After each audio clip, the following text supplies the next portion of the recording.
I am standing in the Alameda County Sheriff's Department shooting range in Dublin, California, where we are planning to shoot some guns at our newly completed Iron Man armor to find out if it's bulletproof. And if it is, well, then it has crossed that divide from costume to real armor. I'm kind of excited to find out. It's like a cooking show, but with guns. For today's test, my team and I constructed a remotely operated gun stand that will allow me to pull the trigger from behind a shield to avoid ricocheting bullet fragments.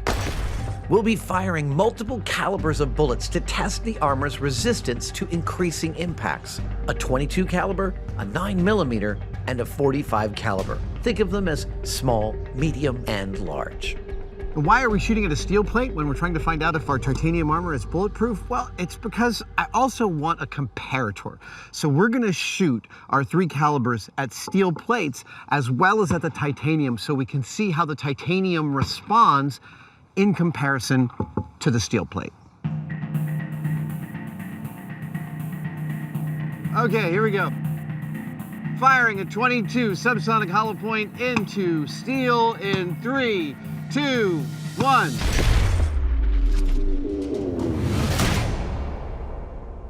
That's a successful shot. All right, look at that, a perfect splash. Okay, I didn't expect that bullet to go through this steel plate, and it didn't, but it also tells me that my sight picture is pretty good. Next up, 9mm.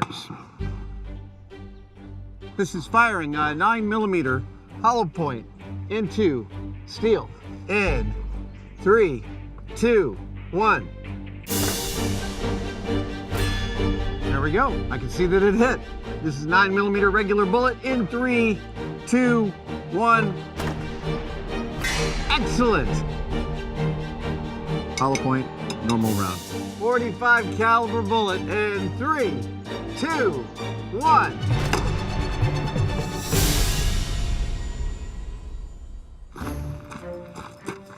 That is a big ass dent. All right. All right, shall we recap? This is 22 caliber.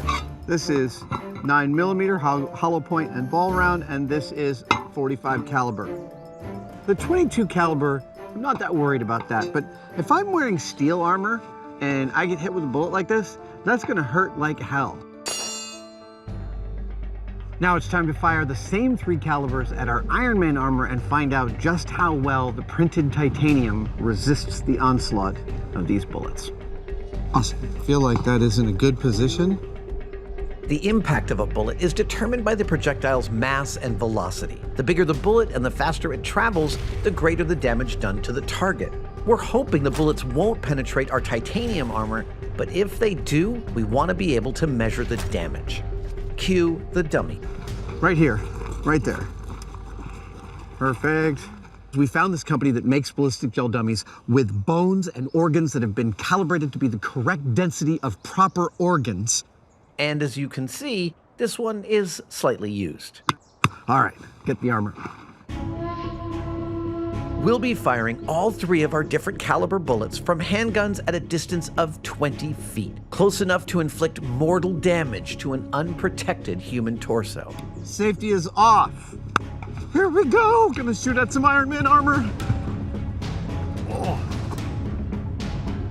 All right, buddy. See you on the other side. There we go.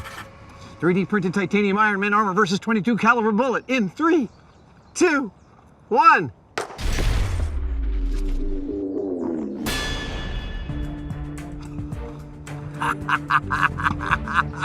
Oh, there is no break in the surface. There is no dent, no nothing. I can see the mark where the 22 caliber hit, but there is no tactile sign that a bullet hit this, and that means that this is bulletproof. But it's a 22 caliber round. I would like to fire some higher firepower at it to find out just how bulletproof it is. I can't believe I just said that sentence. We're moving up to a 9mm round. It's not just bigger than a 22 caliber. Because it packs more gunpowder, it travels at a much greater speed. There we go. Right. Here we go. 9mm round versus Iron Man armor. In 3, 2, 1.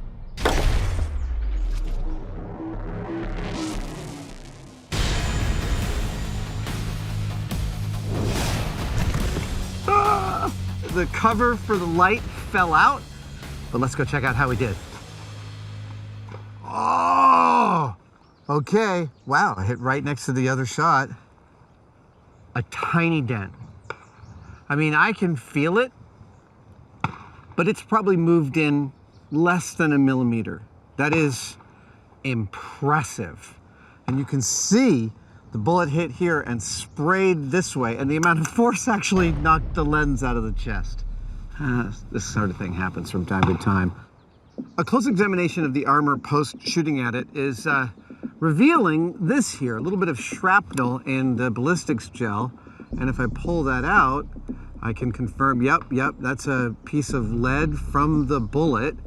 And this is apparently one of the hidden dangers of wearing Iron Man armor, is that as the bullet splashes off your chest, if you don't have proper neck and chin protection, well, all the pieces of that bullet have to go somewhere, and they're going to enjoy burying themselves into your tender flesh. Now we're gonna move up to the bigger bullet. With 60% more mass than the 9mm, the .45 caliber bullet is capable of much greater damage. All right, safety's off. Here we go. 3D printed titanium Iron Man armor versus .45 caliber bullet.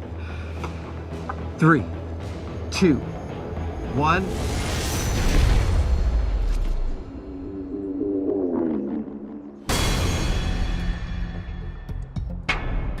This is a hell of a hit. Let's go check it out. Whoa, some significant, yeah, it came up and hit the shoulder bell, hit the pauldron, but seems to have skipped right off of it. Right there, that's a .45 caliber bullet hit, and it hasn't even left a significant mark. That is bulletproof armor. And there it is. One of the scariest explosives ever known to man. But is it really as crazily volatile as legend insists? That's what we're here to find out. And we're gonna start our exploration by testing the iconic scenario that we've seen in countless old westerns, the bottle drop. I'm gonna yank on this string, the platform will drop, the bottle will hit the concrete, and we'll hopefully get a nice big boom. All right. I'm gonna have line of sight to our nitroglycerin, but don't worry, I'll be protected by an actual bomb helmet. All right, Jesse, I'm totally ready. I will not actually be handling the bottles full of nitroglycerin for obvious reasons. That's very exciting. We've set our test platform at what I call Butterfinger's klutz height, about 3.5 feet off the ground, to simulate a person of average height dropping the bottle. Are you happy everyone's in a safe position? Everyone's in a safe position. Oh my God, this is so much fun. Here we go. This is 1 ounce of nitroglycerin dropping from 3.5 feet in 3, 2, 1.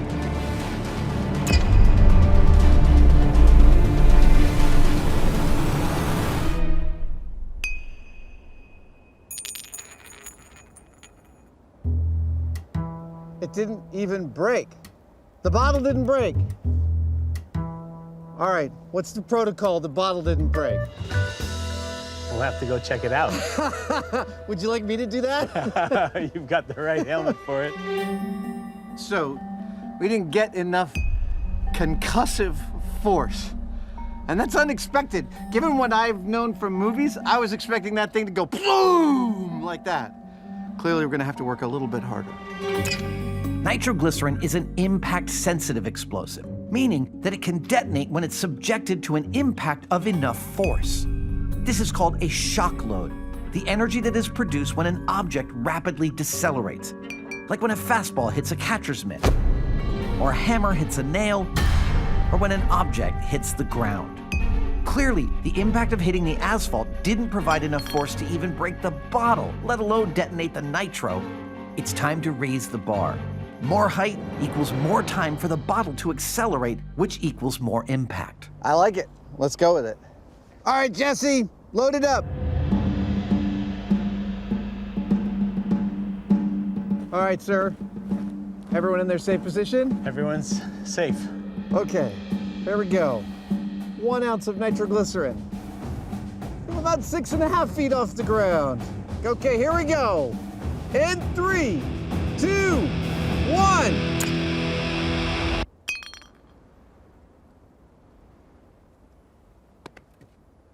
This experiment is predicated on the bottle breaking.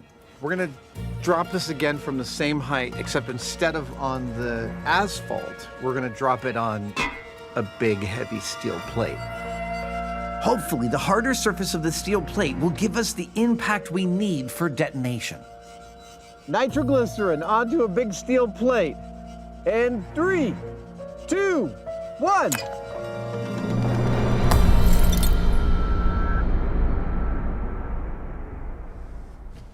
The bottle broke, and it didn't detonate. We had enough impact for the bottle to break, but still not enough to cause detonation. How come it didn't go off? Well, not enough energy from that drop. In true television fashion, whenever you expect a specific result, you are not going to get that result. Not only is this result completely unexpected, but now we have another problem on our hands. Correct me if I'm wrong. Right now, that's a dangerous zone, right? Yeah, nitroglycerin's still an explosive. If that got hit with a hammer, that would ring your bell. Turns out there are a few different ways to clean up a hazardous puddle of nitro. You can clean it up with chemical agents, burn it off with diesel fuel, or detonate it. Of course, we choose the latter, and we hope that this spring-loaded hammer quickly fabricated by our friend and fellow builder John Marcoux will give us enough impact to get the nitro to blow. It's hammer time. I had to say it is contractually required. It is hammer time. Okay, we are now hurling a spring-loaded hammer into the center of a puddle of nitroglycerin. In 3, 2, 1. Whoa! Heads up, heads up! Everybody's okay? Well, flew. That worked. So, yeah, that was a boom. So we finally got an explosion, but what exactly just happened? Nitroglycerin is a formation of carbon, nitrogen, hydrogen, and oxygen atoms bound together in molecules. When nitro is subjected to an impact or shock load of sufficient force, the energy of the impact causes these molecules to break apart and reform as nitrogen gas, water vapor, and carbon dioxide. This reformation spreads from molecule to molecule in a chain reaction that happens 20 times faster than the speed of sound.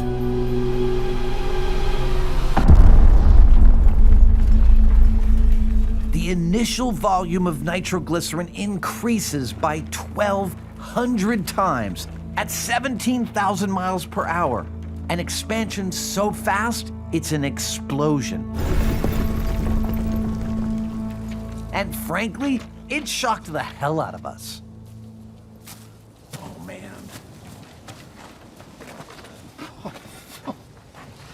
That is 2 half-inch plates of steel, 12 inches square, that flew about 75 feet from a puddle of nitroglycerin.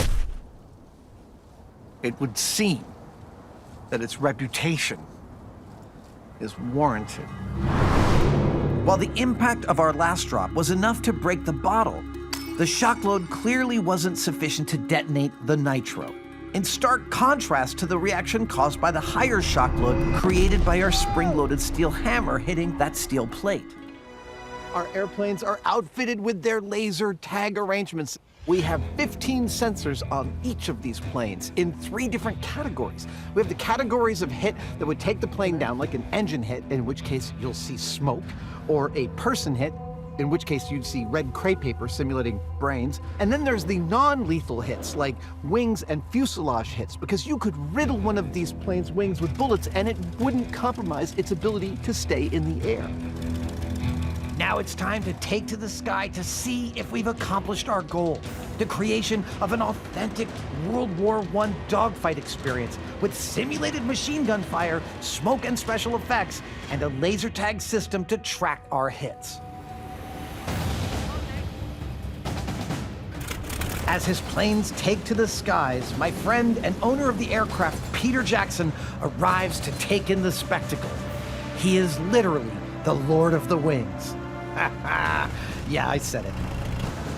It's a British RE-8 versus a German Fokker DR-1, squaring off in the closest thing to a real dogfight for the first time in over 100 years. You all good, mate? I am all good. Let's go lasers. Okay, the lasers are on. The signal to start, a traditional gesture close-flying World War I pilots used all the time. A simple thumbs up. Okay, it's on. He gave us a thumbs up. It's on. Okay. Here it goes. Breaking off, the sneaky Fokker circles around and makes a classic stalking maneuver. The Fokker's going to do a steep dive, get under his tail where you can't see the Fokker. Blind spot. Blind spot is right. It is almost impossible for me to get a bead on him without shooting my own plane. He's right underneath us. Coming up from our tail. There he goes.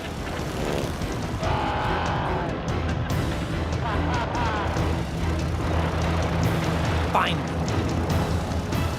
the Fokker exposes himself.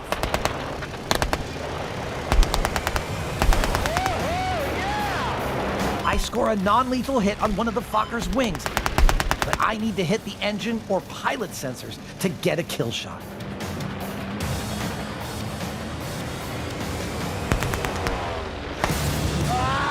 Come on!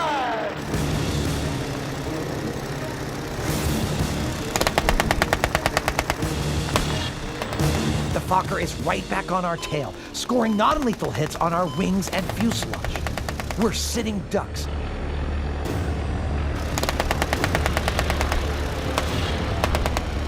Gary puts the RE-8 through evasive maneuvers.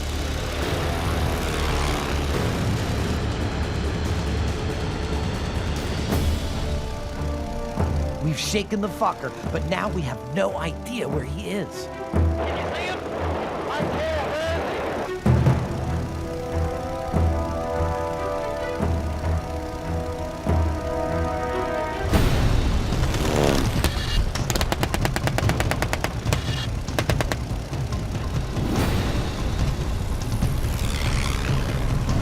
He's on your 9 o'clock.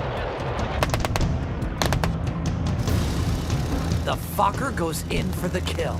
Coming up behind. Oh, he's hitting us again.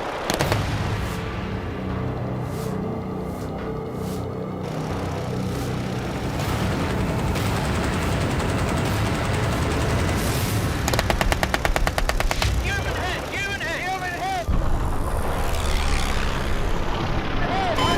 The indicator light signals a human hit, Human hit! I'm dead! and I'm a gun. I'm dead! Oh! I'm dead! Okay, here we go! My brains are gone! Oh! But it looks like I got one good shot off before I bought it.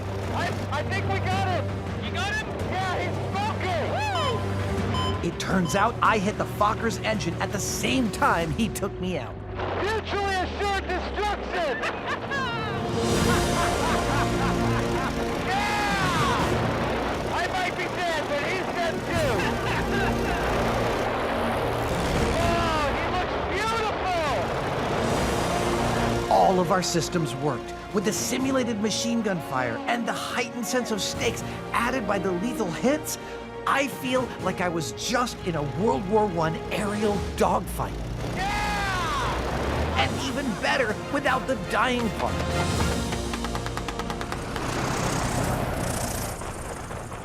That was the best!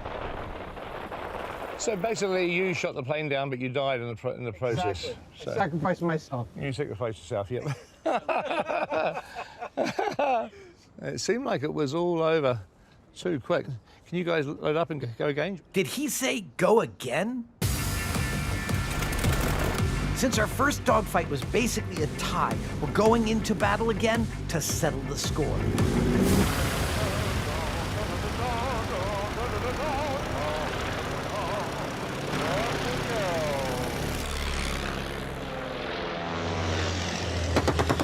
Oh, yeah.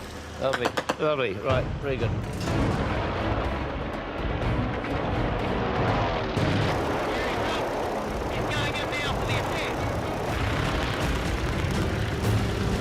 Just like in our first dogfight, the Fokker starts off scoring several non-lethal hits. He's right on your screen. Yep, I can see him. But like most successful pilot-gunner tandems of World War I, Gary and I are beginning to intuitively work together as a team. Good job. Yeah, you're keeping him right in my sight. I got him. I think you hit him. I got him. Yeah.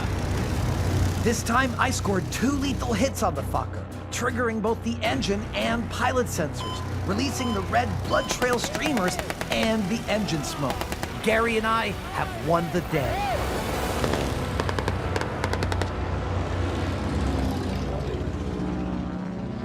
Getting strafed by a Fokker.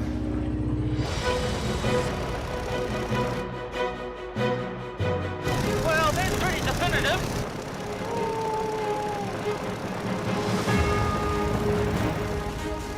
The final tally? 7 non-lethal hits for the Fokker and only 2 for the RE-8. But in the lethal hit category, the only score that counts as far as I'm concerned, I beat out the Fokker with 3 kill shots to 1. But I also shot my own tail off once. The RE-8 took out the Fokker both times. I'm Jeff Pringle. I've been a swordsmith for 20 years. For a long while, I was a knife maker, and then I realized what I really wanted to do was make swords. It feels so much denser than normal iron. Yeah, no, it has this extra weight because it's like from outer space. It does, totally. All right. So that's what I want to make a sword out of. Okay. Have you worked with meteorite before? Yes. What are the inherent difficulties in working with meteorite iron as opposed to steel or regular iron? The concept of making a sword out of a meteorite is amazingly wonderful. We've done it for thousands of years. But I also thought it was a crazy idea because meteorites are a pain in the butt to forge. If you look at this cut surface, you can see these fractures. Mm-hmm. You know, this thing has been rattling around the asteroid belt for the last 4 billion years. Right. And so it's been bumping up against other asteroids, and that tends to make a lot of fractures. We can minimize those fractures by forging this iron-rich meteorite into steel. But that process has its own challenges. Since meteorites are low in carbon, they need to be blended with other metals to become an effective tool. They're prone to not want to stick to other things because of the high nickel content. That's a problem we hope to solve by adding a carbon-rich piece of metal into the equation.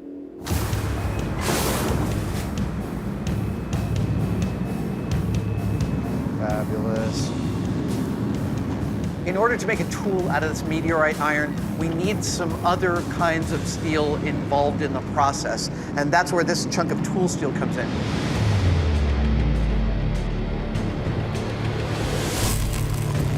I am tack welding the meteorite to this piece of tool steel, and this will be the handle by which we get it into the forge in order to get it hot, and it'll also be the metal that we mix with the meteorite iron in order to make a suitable blade. To minimize the meteorite's high nickel content and its inherent problems with fracturing, we're only using this chunk of it to make our sword. Well, it's not pretty, but I think this might do. This we can work with. All right. Where to next? Into the forge. To be super clear, we will be forging this metal, not smelting. The process of smelting extracts metal from ore by melting it down. Forging is the process of making or shaping a metal object by heating it in a fire under extremely high temperatures to make it malleable. In this case, the temperature we're looking for is a searing 2,300 degrees Fahrenheit. So it's time for one last look at the meteorite. Remember that its surface describes billions of years and an untold countless number of collisions with other pieces of matter, both large and small. It's time for this meteorite to tell a new story. The process of turning this meteorite into a sword begins right now. Slide it in there on top of that brick. Oh, on top of it. Okay. There we go.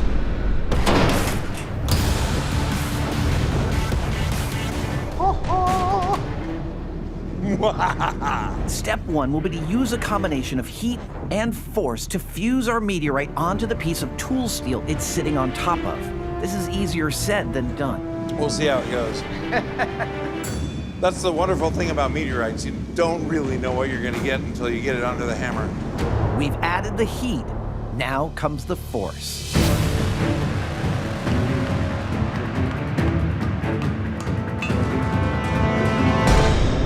Oh, see? Yep. That's exactly what I said. Doesn't want to stick. As Jeff suspected, the meteorite, with its high nickel content, doesn't want to stick to other metals. But fortunately, our master swordsmith has a solution. The shape is just too awkward to handle with the hand hammer. So we're going to try and convince it with the power hammer.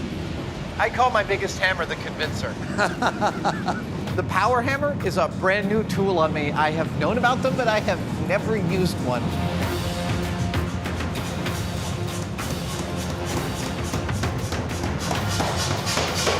Oh, wow! Now you're stuck. So now we have the meteorite stuck to the tool steel. Okay. So now we just have to turn these two pieces into a nice uniform piece of metal that we can fold so the meteorite is fully incorporated into the sword. And that means now I get to play with the power hammer. This is a machine you can get into trouble with very, very quickly. I'm kind of approaching it the same way I do a table saw, and that is with a mix of admiration and abject terror.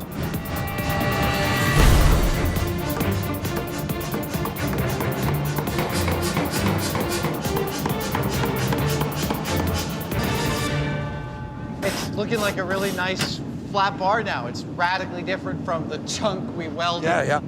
Now that we have the meteorite flattened into a single bar of metal, it's back into the forge, and it's time to start folding. Folding steel is the process of repeatedly heating, hammering, and literally folding the steel over and over again. This process improves the strength of the steel by evenly distributing its impurities. I am fascinated by what a time-intensive process this is. All right, ready? Yep. Here we go. We repeat this cycle, heating, hammering again and again until the folded layers of metal merge into one solid block. Ta-da. Woo! And then we do it all over again until Jeff judges all the materials are as blended as they can be. Looking at the edge now, you can see it's cooling down completely uniformly. Yep, that's beautiful. It's now a solid piece of half meteorite.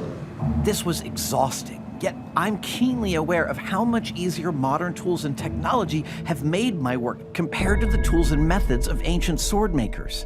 They toiled without modern blast furnaces, and they didn't have power hammers. They didn't even have as clear an understanding as we do of physics and metallurgy. Yet they still managed to create gleaming, strong swords, terrible weapons of extraordinary beauty. Mine won't be used to wage war or in defense of any kingdom, I imagine, but it still needs to do the work of a useful tool, and we still have a long way to go. The first order of business, a little up-close and personal research into the planes that will be competing in this aerial showdown. Starting with the one I'll be flying in, the workhorse of British World War I aerial reconnaissance, the two-seater RE-8. RE-8 stands for Reconnaissance Experimental Number 8. There was over 4,000 of them made. Are they maneuverable? Are they easy to fly? They had a lot of accidents in the early stages. They're a lot heavier, and so they require a bit more speed. They're a little bit tricky. Did I say that this is the plane I'll be flying in? Our opponent in this dogfight, a single-seat fighter, the Fokker. That's Fokker DR-1 triplane, made legendary by German flying ace Manfred von Richthofen, also known as the Red Baron, who was famously credited with 80 confirmed kills.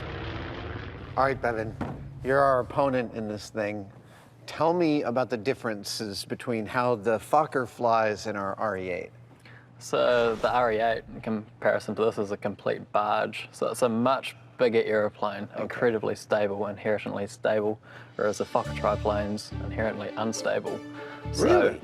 So it entirely was designed to be maneuverable and fighter.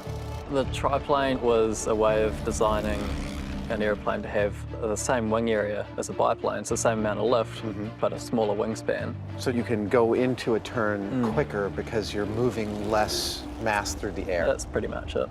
In fact, at 42.5 feet wide, the RE-8's wingspan is almost twice as wide as the Fokker's, giving the Fokker far more maneuverability, an edge Bevan will try to take full advantage of. My strategy is not to stay still. So I'm going to be trying to keep out of the gunner's way, so I might try a few sneaky little things like coming up from underneath the airplane so the gunner can't see where I'm coming from.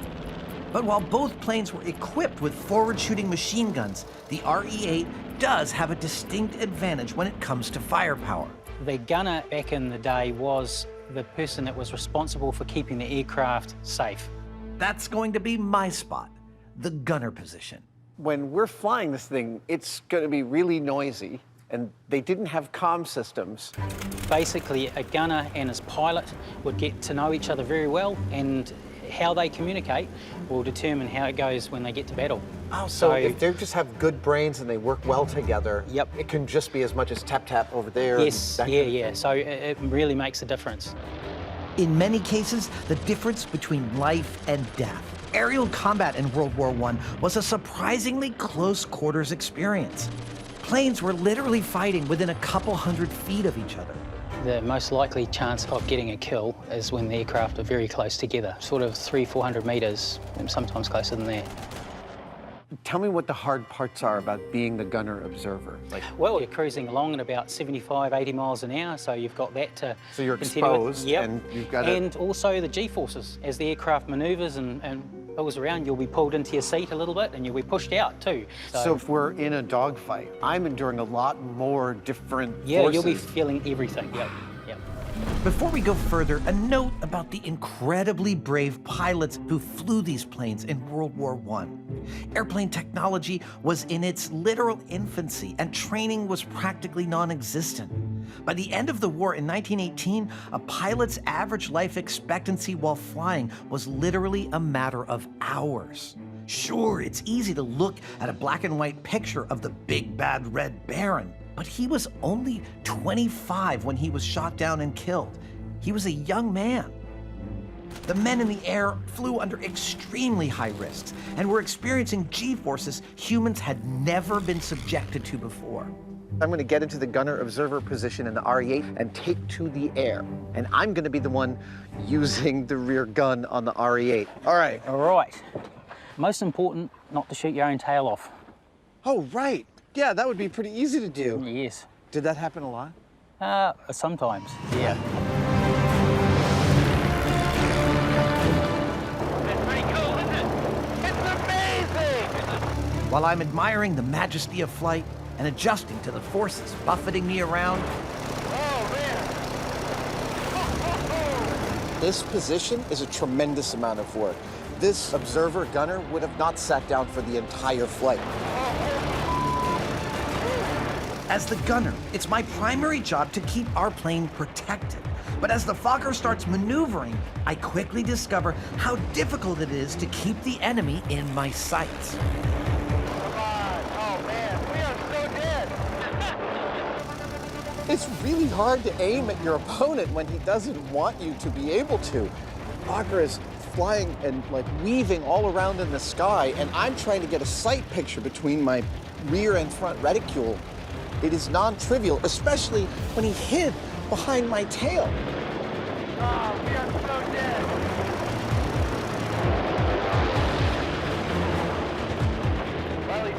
on I-7. Coming up. The pilots were also telling me that one of the key techniques you might use against an opponent is approaching them from out of the sun, so that it's really hard for them to be able to aim because they're looking into the sun. It was really true. I had to look away. It's fascinating to me how close the engagement really occurs. You are in these machines that are machines of war, but there's a person right there. That's a far out kind of intimacy to the battle that I also didn't expect out of this. In fact, most planes engaged in World War I dogfights flew astonishingly close. The British actually sighted their guns for a 50-yard range. That's only 150 feet. In some cases, they flew so close, there are numerous accounts of pilots actually firing handguns at each other. Yeah, we're dead there. Push your way, Barrett. Come up the bank.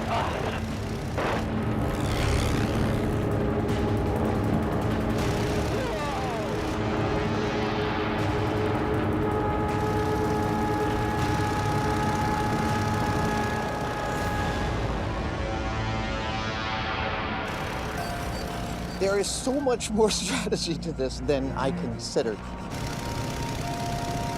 That was so awesome. We were dead a few times, but I got in a couple of good shots.